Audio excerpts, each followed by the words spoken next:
Yeah, brother. Will we go box up again? Yeah, man, right, thanks very much. Ready? Let me follow you now. Or you want to follow me?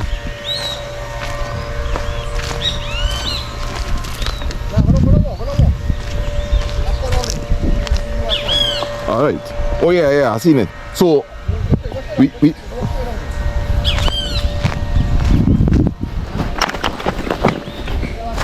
yeah, tama string there in that.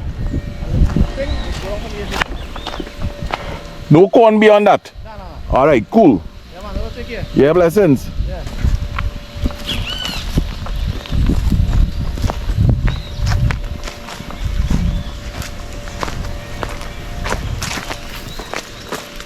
How it went for you? Nice, man, nice. Nice. I know it has been your dream to cover farmers of the Cora Valley. Bits of challenges here and there. You did Mr. Bats already. You did Farmer Harry. Mr. Kudus. This is what, the fourth farmer that you'll be working with? So you can say fifth or sixth. Because we have like little people here and there that I touch on, but maybe not in a detailed way. The things that I really like to do though is a story on somebody, but on an ongoing basis. So I like to work with people when I have the opportunity to return and see the progress. And interestingly, I think I talked about this already with you. But like when I met Mr. Bat, it was never really my intention to revisit him, you know. Right. But he ended up checking me a Saturday morning, and then I come up with him, and I kind of get the sense that It has some pumpkin, eh? yeah, Follow me. I get the sense that his he was into you could say he was into documentaries now and watching like history channels, so that he was game for it then. Right. Something that I always like to do is kind of meet people in a organic sense now, boy. Like, you know, not go out of my way. So this guy who we just work with, Rishi, I have seen him already. In fact, I see him in two places. Up here in Cora and playing wind ball cricket in El Dorado. You tell me you could pelt a real hard ball. I see that man pelt a ball, I say, wait. But see them up here, I was always kind of curious about, well, you know, what he into and what's his lifestyle like. And, you know, there's people who just working and they might have, you know, looking like all odds against them, so to say. Yeah. But they're just doing what they had to do and they enjoying it. And I realized for me on a personal level that I just learned so much from, let's say, Mr. Kudus. I just learned so much from Mr. Harry, Mr. Bat. The tenacity that this guy Rishi have in working the land. I just learned so much from them on an individual level. And now I have the opportunity to try and package the lessons that I learned from them and hope that I am able to transmit it to the viewer. And maybe somebody might be sitting down at home feeling a certain way about life and just realize, hey boy, this is just the spark that I needed to continue what I working after, you know what I mean? You get what I'm saying? I appreciate what you're saying. You behind the camera, right?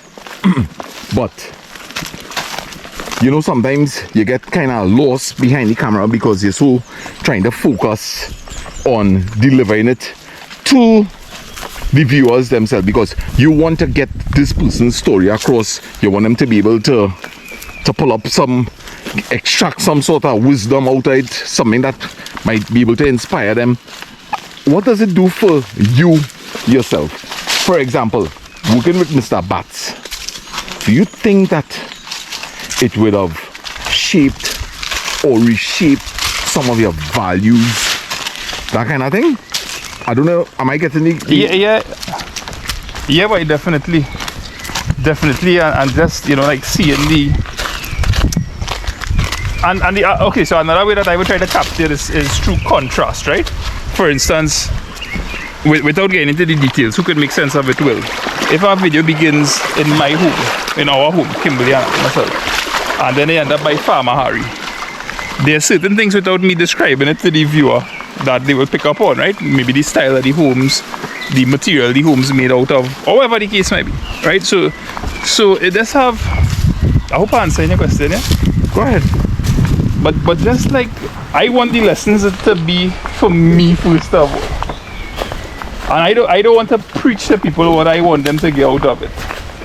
I want you to make up your mind as the viewer. But in terms of, yes, working with somebody like Mr. Abbott and seeing how resourceful he was as an individual, one of the tendencies I have is to kind of maybe feel sorry for myself when I have physical things to do.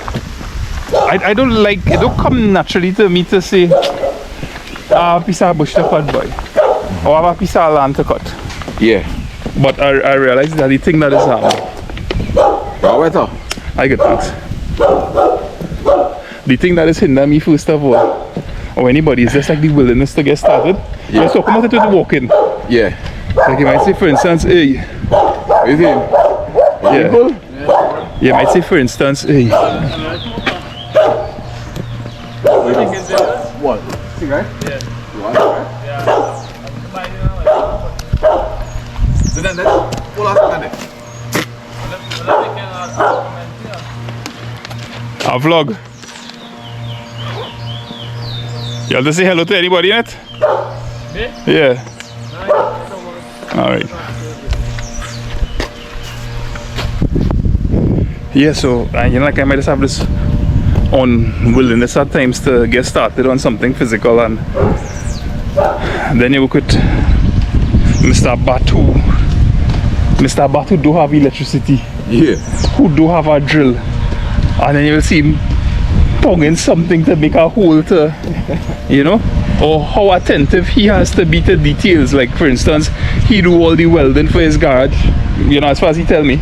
He do all the welding and assembly. Also, you'd have had to do things outside and Yeah. then hope that when you reach up in there it work. Yeah, and his watchword is precision.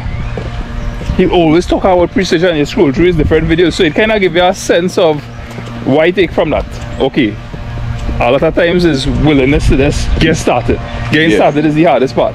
Yeah. And then our attention to detail, that if I go to maybe put up a hammock, which is something that I need to do and I'm delaying on, I might approach it with a little bit more precision based on the experience. Right.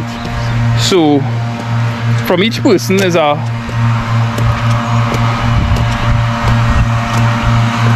sense of what I am taking from it, and then trying to package it in a way that hopefully, without me explicitly telling the viewer this is what I want you to take from it, hopefully I package it in a way, I using the right pieces of dialogue or music that you would take that message. Not necessarily immediately, but when you think about it. But just close off this part of the conversation here, would you say that sometimes the talk might be so deep that you wish that sometimes you could really put on your camera and just take it in, boy? It is happen. Yeah. Because you realize you just miss a lot when you're vlogging, you know. And I explained to you that is why I kind of back off family vlogs a little bit. Right. Yes, it does take away from the moment trying to capture it for other people. Yeah. Yeah. And that is not a takeaway from anybody who does it. But tell me hold up on talking though, because that's what I'm trying to press out there. we decide might be spraying it. It really miss a lot being behind the camera. Sometimes the key moments. When I film, particularly with family, the first question I ask myself now is, am I going to be taping so much that it takes away from the experience? And if it's an experience that you can't afford to, I choose not to make a video. Now, interestingly, you could try to capture 100% of the experience, or you could get a pretty good video or story out of something might just capture in 30 to 40% of the experience. Just the experience of mommy might wanted to break up some ice for she, but because she's seen a camera in your hand, she will ask somebody else, she will ask me.